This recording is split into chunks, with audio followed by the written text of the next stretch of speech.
اللہ الرحمن الرحیم الحمد للہ رب العالمین والصلاة والسلام علی رسولہ الکریم محمد وعلی آلہ واصحابہ وزوجاتہ وذریاتہ ومن تبعہم بإحسان الی یوم الدین وبعد۔ ناظرین السلام علیکم ورحمۃ اللہ وبرکاتہ۔ ہماری بات کعبہ کے غلاف کے سلسلے میں چل رہی تھی۔ قریش جب خانہ کعبہ کے متولی ہوئے تو عام چندہ سے ان کا نیا غلاف سالانہ تیار کرا کے کعبہ کو پہنانے کا دستور ہو گیا اور دستور بن گیا، یہاں تک کہ ابو ربیعہ بن مغیرہ مخزومی کا زمانہ آیا جو قریش میں بہت ہی سخی اور مالدار تھا۔ اس نے اعلان کیا کہ 1 سال چندے سے غلاف تیار کیا جائے اور 1 سال میں اکیلا اس کے جملہ اخراجات برداشت کیا کروں گا۔ اسی پر اس کا نام عدل قریش پڑ گیا۔ حضرت عباس رضی اللہ عنہ کی والدہ نبیلہ بنت حرام نے اسلام سے پہلے ایک غلاف چڑھایا تھا، جس کی صورت یہ ہوئی کہ نوعمر بچہ حضرت عباس کا بھائی خوار نامی گم ہو گیا تھا اور انہوں نے منت مانی کہ میرا بچہ مل گیا تو کعبہ پر غلاف چڑھاؤں گی۔ چنانچہ بچہ ملنے پر انہوں نے اپنی نذر اور اپنی منت پوری کی۔ 59 ہجری میں مکہ دارالاسلام بن گیا اور نبی اکرم نے یمنی چادر کا غلاف ڈالا۔ آپ کی وفات کے بعد ابوبکر صدیق نے آپ کی پیروی کی۔ حضرت عمر فاروق کے عہد خلافت میں جب مصر فتح ہو گیا تو آپ نے قباتی مصری کا جو کہ بیش قیمت کپڑا ہے بیت اللہ پر غلاف چڑھایا اور سالانہ اس کا اہتمام کیا۔ آپ پچھلے سال کا غلاف حاجیوں پر تقسیم کر دیا کرتے اور نیا غلاف چڑھا دیا کرتے تھے۔ شروع میں حضرت عثمان غنی کے زمانہ میں بھی یہی عمل رہا۔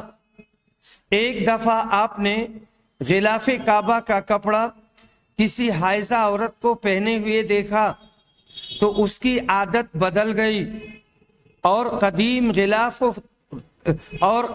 غلاف دفن کیا جانے لگا۔ اس کے بعد ام المؤمنین حضرت عائشہ نے مشورہ دیا کہ یہ اعزاز مال ہے، اس لیے بہتر ہے کہ پرانا پردہ فروخت کر دیا جائے۔ چنانچہ اس کی قیمت غریبوں میں تقسیم ہونے لگی۔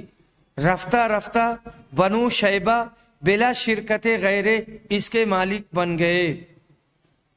اکثر سلاطین اسلام کعبہ شریف پر غلاف ڈالنے کو اپنا فخر سمجھتے رہے اور قسم قسم کے یمنی غلاف سالانہ چڑھاتے رہے ہیں۔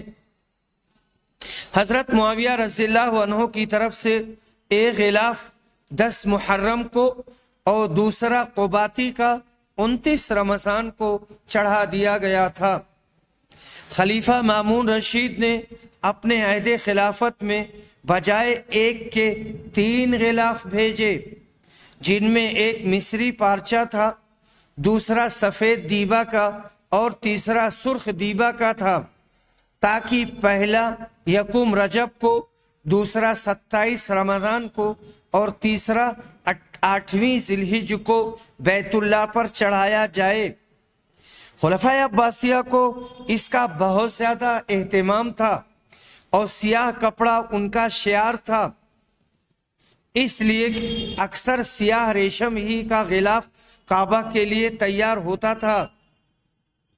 سلاطین کے علاوہ دیگر امراء و اہل ثروت بھی اس خدمت میں حصہ لیتے تھے اور ہر شخص چاہتا تھا کہ میرا غلاف تا دیر ملبوس رہے، اس لیے اوپر نیچے بہت سے غلاف بیت اللہ پر جمع ہو گئے۔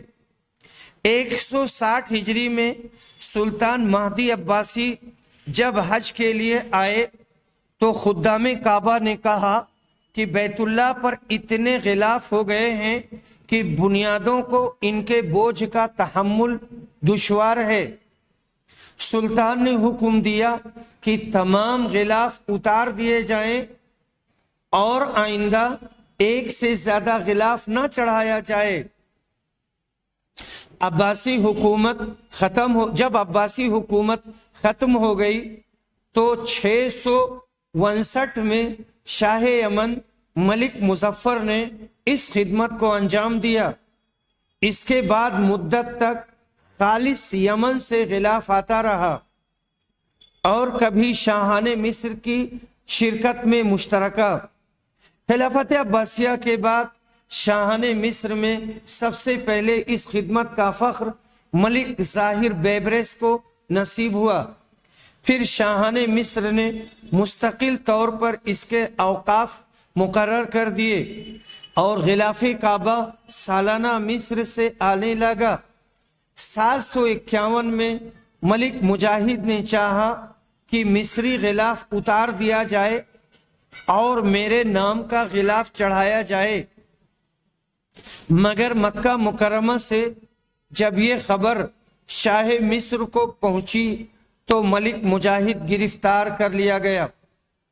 کعبہ شریف کو بیرونی غلاف پہنانے کا دستور تو زمانے قدیم سے چلا آتا ہے، مگر اندرونی غلاف کے متعلق تقی الدین فارسی کے بیان سے معلوم ہوتا ہے کہ سب سے پہلے ملک ناصر حسن چرکسی نے 761 ہجری میں کعبہ کا اندرونی غلاف روانہ کیا تھا، جو تخمیناً 817 ہجری تک کعبے کے اندر دیواروں پر لٹکا رہا۔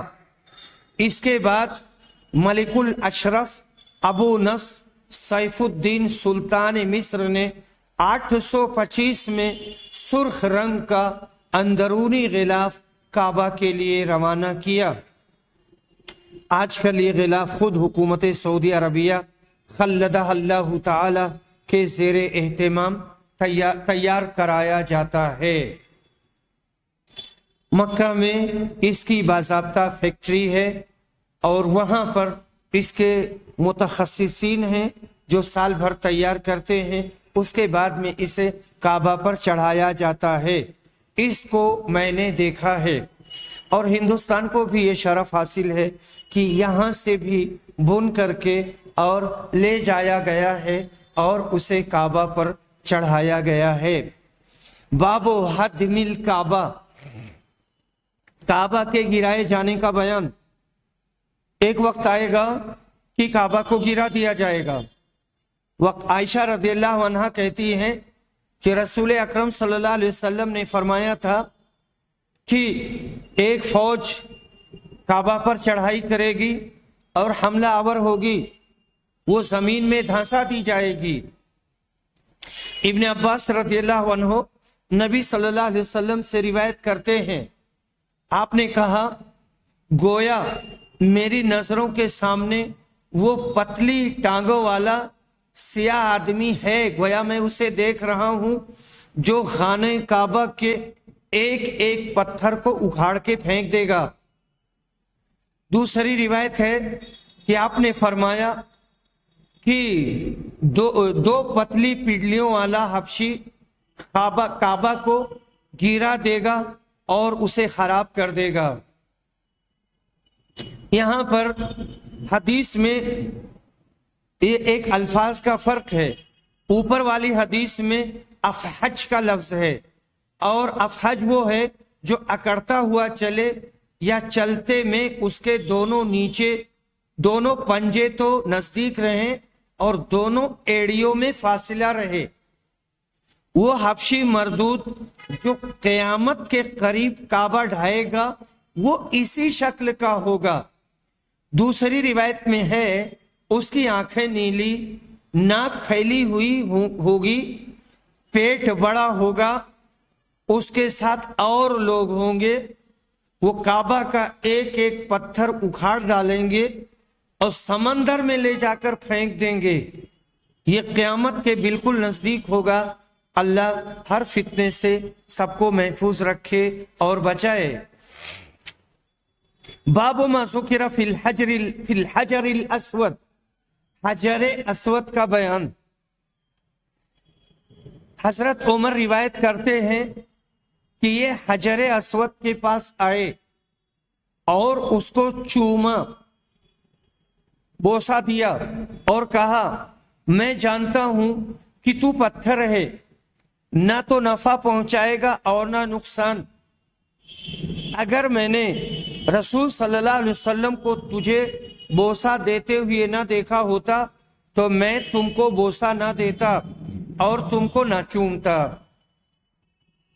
حجر اسود کالا پتھر ہے جو کعبہ کے مشرقی کونے میں لگا ہوا ہے۔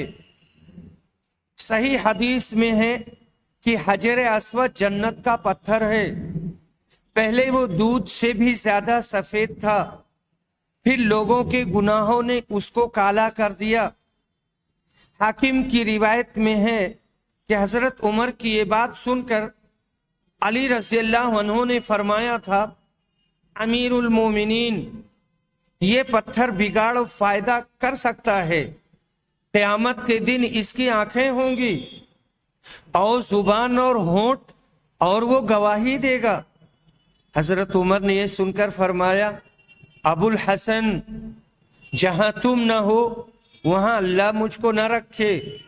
صحابی نے کہا کہ حاکم کی روایت ساقط ہے، خود مرفوع حدیث میں نبی کریم صلی اللہ علیہ وسلم سے ثابت ہے کہ آپ نے بھی حجر اسود کو بوسہ دیتے وقت ایسا ہی فرمایا تھا، اور حضرت ابو بکر نے بھی ایسا ہی کہا۔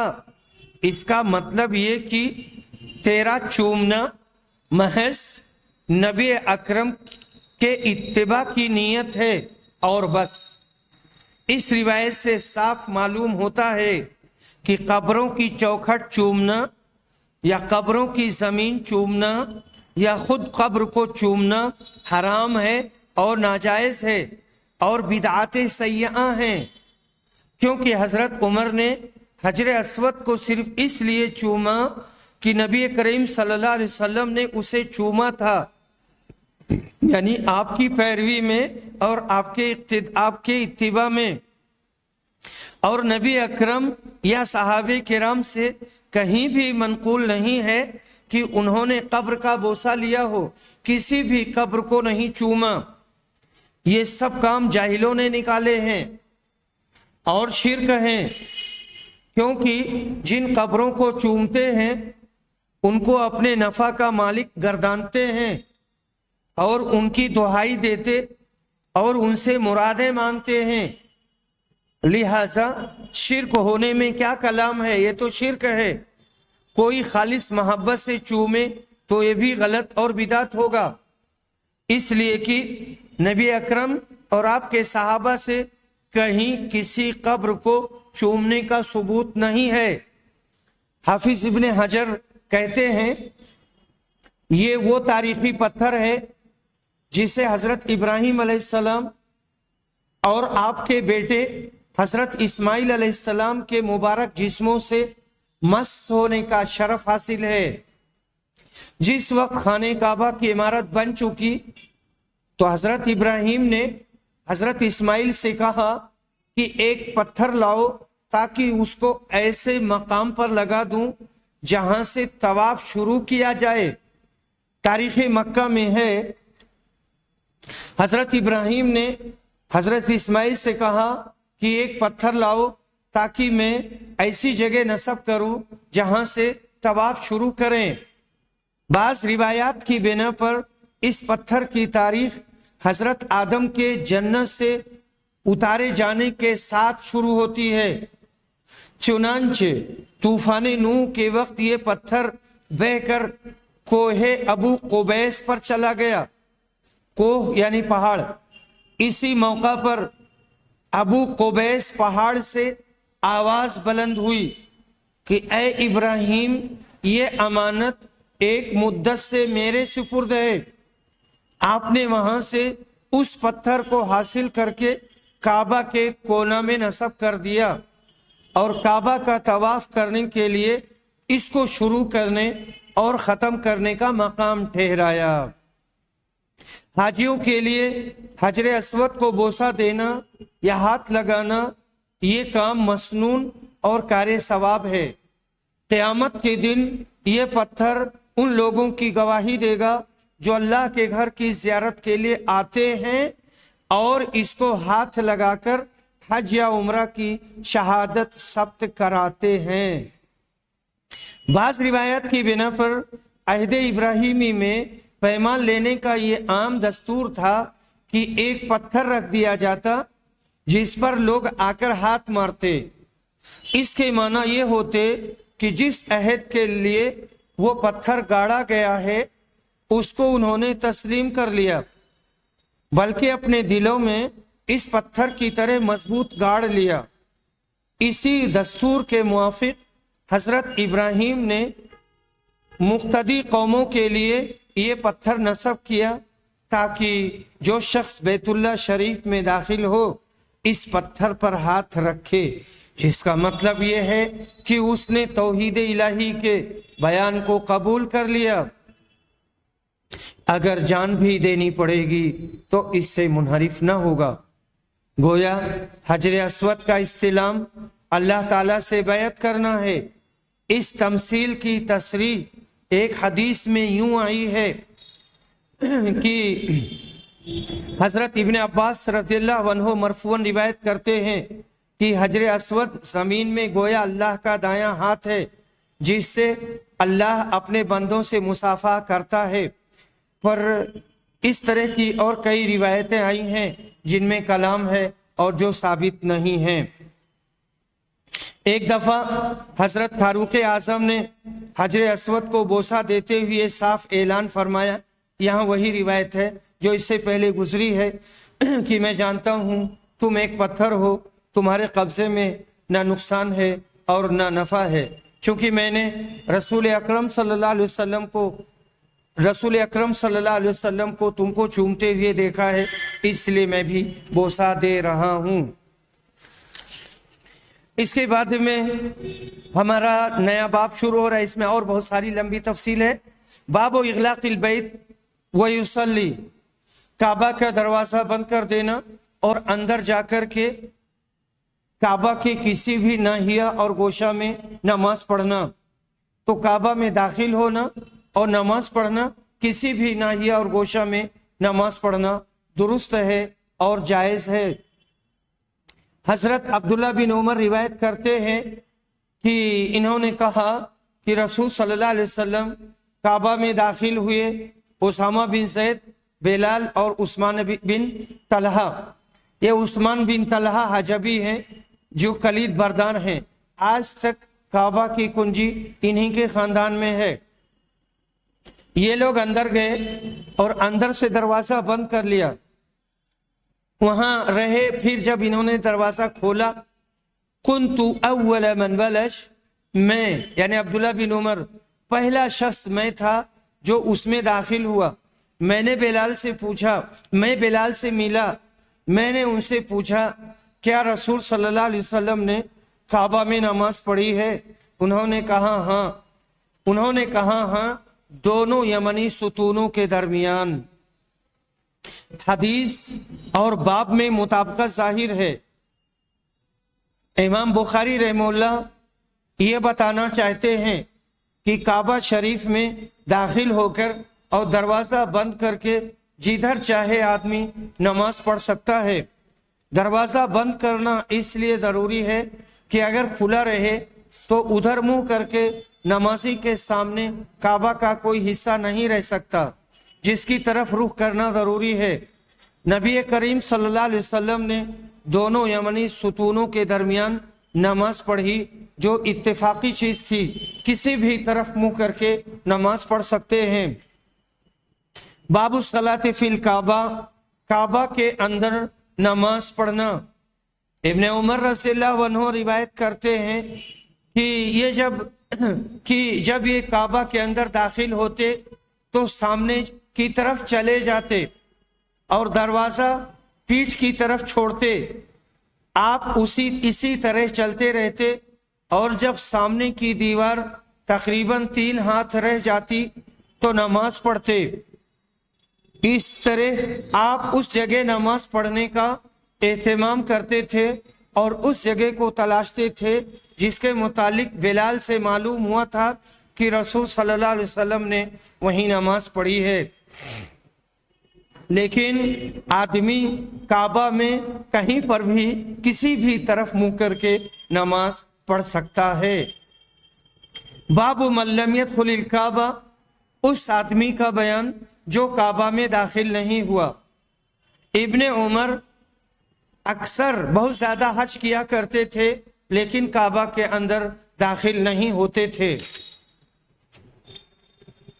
عبداللہ بن ابی اوفا روایت کرتے ہیں، کہتے ہیں کہ رسول صلی اللہ علیہ وسلم نے عمرہ کیا تو آپ نے کعبہ کا طواف کر کے مقام ابراہیم کے پیچھے 2 رکعتیں پڑھی۔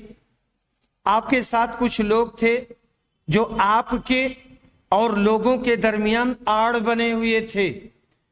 ان میں سے ایک صاحب نے ابن ابی اوفا سے پوچھا، کیا رسول صلی اللہ علیہ وسلم کعبہ کے اندر تشریف لے گئے تھے؟ تو انہوں نے کہا نہیں، اور کعبہ کے اندر داخل ہونا کوئی لازمی رکن نہیں، نہ حج کی کوئی عبادت ہے۔ اگر کوئی کعبہ کے اندر نہ جائے تو کوئی قباحت نہیں ہے۔ باب من کبر فی نواحی الکعبہ، جس نے کعبہ کے چاروں کونوں میں تکبیر کہی۔ ابن عباس رضی اللہ عنہ روایت کرتے ہیں، کہتے ہیں کہ رسول صلی اللہ علیہ وسلم جب فتح مکہ کے موقع پر آئے تو آپ نے کعبہ کے اندر جانے سے انکار کر دیا کیونکہ اس میں بت رکھے ہوئے تھے۔ پھر آپ نے کہا، حکم دیا اور وہ سارے بت نکال دیے گئے۔ لوگوں نے ابراہیم اور اسماعیل کے بت بھی نکالے، ان کے ہاتھوں میں فال نکالنے کے تیر تھے۔ رسول اکرم نے کہا، اللہ ان مشرکوں کو غارت کرے، اللہ کی قسم انہیں اچھی طرح معلوم تھا کہ ان بزرگوں نے تیر سے فال کبھی نہیں نکالی ہے۔ اس کے بعد آپ کعبہ کے اندر گئے جب بتوں سے صاف کر دیا گیا اور چاروں طرف تکبیر کہی، آپ نے اندر نماز نہیں پڑھی۔ مشرکین مکہ نے خانہ کعبہ میں حضرت ابراہیم و حضرت اسماعیل کے بتوں کے ہاتھوں میں تیر دے رکھے تھے، یعنی ان کی تصویر بنا رکھی تھی ایسے انداز میں کہ ان کے ہاتھ میں تیر ہے اور ان سے لوگ فال نکالتے ہیں۔ یہ سب کچھ حضرت انبیاء علیہ السلام پر ان کا جھوٹ باندھنا اور افترا پردازی کرنا تھا۔ قرآن نے اس کو رجس من عمل شیطان کہا کہ یہ گندے شیطانی کام ہیں۔ مسلمانوں کو ہرگز ایسے ڈھکوسلوں میں نہ پھنسنا چاہیے۔ نبی اکرم نے فتح مکہ میں کعبہ کو بتوں سے پاک کیا، پھر آپ اندر داخل ہوئے اور خوشی میں کعبہ کے چاروں کونوں میں آپ نے نعرہ تکبیر بلند کیا، جاء الحق وزهق الباطل۔ باب کیف کان بدء الرمل، اس مسئلے کا بیان کہ رمل کی ابتدا کیسے ہوئی تھی۔ ابن عباس رضی اللہ عنہما روایت کرتے ہیں کہ جب نبی صلی اللہ علیہ وسلم مکہ آئے اور آپ کے صحابہ، تو مشرکوں نے ان لوگوں پر تبصرہ کیا کہ محمد آئے ہیں اور ان کے ساتھ ایسے لوگ ہیں جنہیں یثرب کے بخار نے توڑ ڈالا ہے اور کمزور کر دیا ہے۔ یہ بات نبی صلی اللہ علیہ وسلم تک پہنچی، تب آپ نے کہا کہ طواف کے پہلے 3 چکروں میں رمل کریں، پہلوانوں کی طرح چلیں۔ یہ صرف مردوں کے لیے حکم تھا، تیز چلنا اور اپنی قوت اور طاقت کا اظہار کرنا، اور دونوں یمانی رکنوں کے درمیان حسب معمول چلیں، یعنی رکن یمانی سے رکن اسود تک، جہاں پہ ربنا آتنا فی الدنیا حسنۃ وفی الآخرۃ حسنۃ وقنا عذاب النار پڑھتے ہیں۔ اور آپ نے یہ حکم نہیں دیا کہ سب پھیروں میں رمل کریں، اس لیے کہ لوگوں کو تکلیف نہ ہو اور انہیں پریشانی نہ ہو۔ الا الابقاء، الابقاء کا مطلب یہی ہوتا ہے لوگوں پر رحم کرتے ہوئے اور کرم کرتے ہوئے، سمجھ لیجئے کہ آپ نے یہ حکم نہیں دیا۔ یہاں پر غور کریں، رمل کا سبب اس حدیث میں مذکور ہے۔ مشرکین نے یہ سمجھا تھا کہ مسلمان مدینہ کی مرطوب آب و ہوا سے بالکل کمزور ہو گئے ہیں، اس لیے نبی اکرم نے صحابہ اعظام کو حکم دیا کہ طواف کے پہلے 3 چکروں میں ذرا اکڑ کر تیز چال چلیں، مونڈھوں کو ہلاتے ہوئے، تاکہ کفار مکہ دیکھیں اور اپنے غلط خیال کو واپس لے لیں، ان کی سمجھ میں بات آ جائے کہ ہم نے ان کے بارے میں جو تصور قائم کیا تھا وہ غلط ہے۔ بعد میں یہ عمل بطور سنت جاری رہا اور اب بھی جاری ہے۔ اب یادگار کے طور پر رمل کرنا چاہیے تاکہ اسلام کے عروج کی تاریخ یاد رہے۔ اس وقت کفار مکہ دونوں شامی رکنوں کی طرف جمع ہوا کرتے تھے، اس لیے اسی حصہ میں رمل سنت قرار پایا۔ جیسے حجر اسود سے نکلیں گے تو رمل کرتے ہوئے آگے بڑھیں گے، بڑھتے بڑھتے بڑھتے بڑھتے حتیم آ جائے گا، حتیم سے ایسے گھوم کر کے اور اس کے بعد میں رکن یمانی اور حجر اسود کے رکن یمانی پر رک جائیں گے اور دونوں کے بیچ میں پھر دعا پڑھیں گے اور عام رفتار سے چلیں گے۔ باب استلام الحجر الاسود حين يقدم مکہ اول ما يطوف ويرمل ثلاثا۔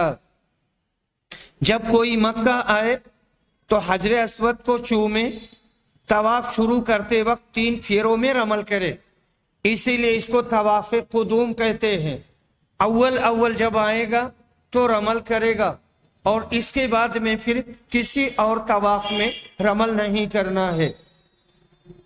حضرت عبداللہ بن عمر روایت کرتے ہیں کہ میں نے رسول صلی اللہ علیہ وسلم کو دیکھا جب مکہ آتے، اذا استلم الرکن الاسود اول ما یطوف یخوب 3 اطواف من السبع، تو اول جب طواف کرتے تو حجر اسود کا بوسہ لینے کے بعد یہ آپ 3 شوط اور 3 چکر میں رمل کرتے اور 4 چکر میں رمل نہیں کرتے تھے، عام رفتار سے آپ چلا کرتے تھے۔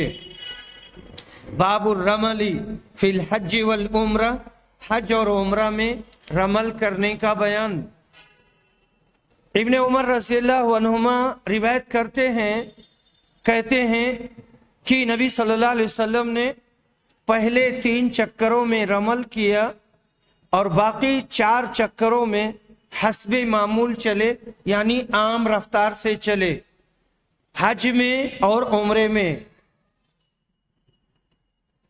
حضرت عمر بن خطاب رضی اللہ عنہ کہتے ہیں کہ حضرت عمر بن خطاب نے حجر اسود سے کہا، یعنی حجر اسود کو خطاب کر کے کہا، اللہ کی قسم مجھے خوب معلوم ہے کہ تو ایک پتھر ہے، نہ تو نقصان دے سکتا ہے اور نہ فائدہ۔ اگر میں نے رسول صلی اللہ علیہ وسلم کو تمہیں استلام کرتے ہوئے اور بوسہ لیتے ہوئے نہ دیکھا ہوتا، میں تمہارا بوسہ نہ لیتا۔ پھر حضرت عمر نے حجر اسود کا بوسہ لیا، پھر کہا وما لنا وللرمل، پھر کہا اب ہمیں رمل کی کیا ضرورت ہے، ہم نے اس کے ذریعہ مشرکوں کو اپنی قوت دکھائی تھی تو اللہ نے ان کو تباہ کر دیا۔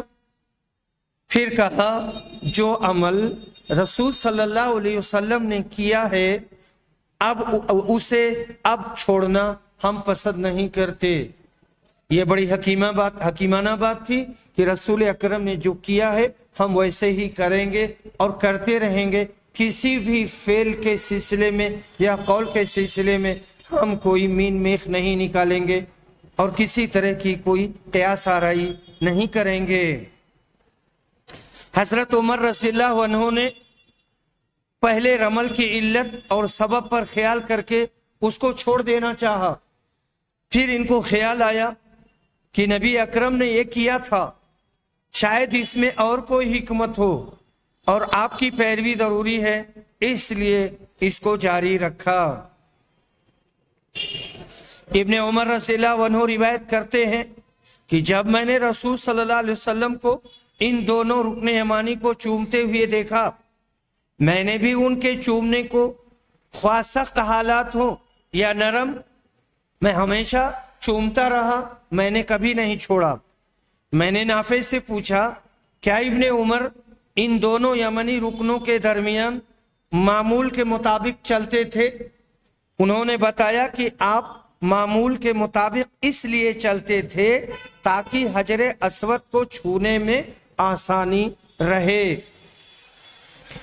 تو یہ ہماری باتیں ہوئی، یعنی حج اور عمرہ دونوں میں طواف قدوم میں رمل کریں گے۔ باب استلام الرکن بالمحجن، ٹیڑھی چھڑی سے حجر اسود کو چھومنا اور اس کا بوسہ لینا۔ عبداللہ بن عباس رضی اللہ عنہ روایت کرتے ہیں کہ نبی صلی اللہ علیہ وسلم نے حجۃ الوداع کے موقع پر اپنی اونٹنی پر طواف کیا۔ آپ حجر اسود کا استلام ایک چھڑی سے کر رہے تھے اور چھڑی کو چومتے تھے۔ تو یہاں پر یہ مسئلہ بیان کیا گیا ہے کہ چھڑی سے چومنے میں کوئی بھی حرج نہیں ہے۔ اگر بھیڑ بھاڑ ہے اور کسی کے ہاتھ میں چھڑی ہے، اس نے چھوا دیا اور چھڑی کو چوم لیا تو کوئی بات نہیں ہے، یعنی اس حصے کو نہیں چومنا ہے جہاں سے اس کو وہاں چھوایا ہے۔ چھڑی ہاتھ میں ہے اور ٹینی ہے، ٹیڑھی، اس کو لیا اور چوم لیا۔ اگر یہ نہ ہو سکے تو ہاتھ لگا کر ہاتھ کو چوم لے، اگر یہ بھی نہ ہو سکے تو لکڑی لگا کر اس کو چوم لے، اگر یہ بھی نہ ہو سکے تو جب حجر اسود کے سامنے پہنچے ہاتھ سے اس کی طرف اشارہ کر کے اس کو چوم لے۔ یہاں پر یہ کہتے ہیں کہ ایک وضاحت کی ہے ایک صاحب نے کہ جب ہاتھ یا لکڑی سے دور سے اشارہ کیا جائے جو حجر اسود کو نہ لگ سکے تو اسے نہیں چومنا چاہیے، اور یہ مسئلہ ایسے ہی ہے کہ دور سے جب اشارہ کریں گے بسم اللہ اللہ اکبر تو ہاتھ نہیں چومیں گے، ہاتھ نیچے گرا دیں گے، آگے بڑھ جائیں گے۔ باب من لم یستلم الا الرکنین الیمانیین، اس مسئلے کا بیان کہ رکنین یمانیین کے علاوہ دوسرے دو رکنوں کا بوسہ نہیں لیں گے اور ان کا استلام نہیں کریں گے۔ ابو شاسا روایت کہتے ہیں کہ بیت اللہ کے کسی بھی حصہ سے بھلا کون پرہیز کر سکتا ہے، اسے کون چھوڑے گا؟ اور حضرت معاویہ چاروں رکنوں کا استلام کرتے تھے، یعنی رکن اسود، رکن شامی عراقی اور رکن یمانی۔ اس پر حضرت عبداللہ بن عباس نے ان سے کہا کہ ہم ان دو ارکان یعنی شامی اور عراقی کا استلام نہیں کرتے، ہم اس کا استلام نہیں کرتے۔ تو حضرت معاویہ نے کہا کہ بیت اللہ کا کوئی حصہ ایسا نہیں جسے چھوڑ دیا جائے، اور عبداللہ بن زبیر بھی تمام ارکان کا استلام کرتے تھے۔ یہ ان کا اپنا ذاتی فعل تھا اور ان کا اجتہاد تھا، رسول صلی اللہ علیہ وسلم نے ایسا نہیں کیا تھا۔ حضرت عبداللہ بن عمر روایت کرتے ہیں کہ میں نے نبی صلی اللہ علیہ وسلم کو صرف دونوں یمانی ارکان کا استلام کرتے ہوئے دیکھا ہے۔ کعبہ کے 4 کونے ہیں، حجر اسود، رکن یمانی، رکن شامی اور رکن عراقی۔ حجر اسود اور رکن یمانی کو رکنین یمانیین اور شامی اور عراقی کو شامیین کہتے ہیں۔ حجر اسود کے علاوہ رکن یمانی کو چھونا یہی رسول صلی اللہ علیہ وسلم اور آپ کے صحابہ کرام کا طریقہ ہے اور اسی پر عمل ہے۔ حضرت معاویہ نے جو کچھ فرمایا ان کی رائے تھی، مگر رسول اکرم صلی اللہ علیہ وسلم کا فعل مقدم ہے۔ وآخر دعوانا ان الحمد للہ رب العالمین۔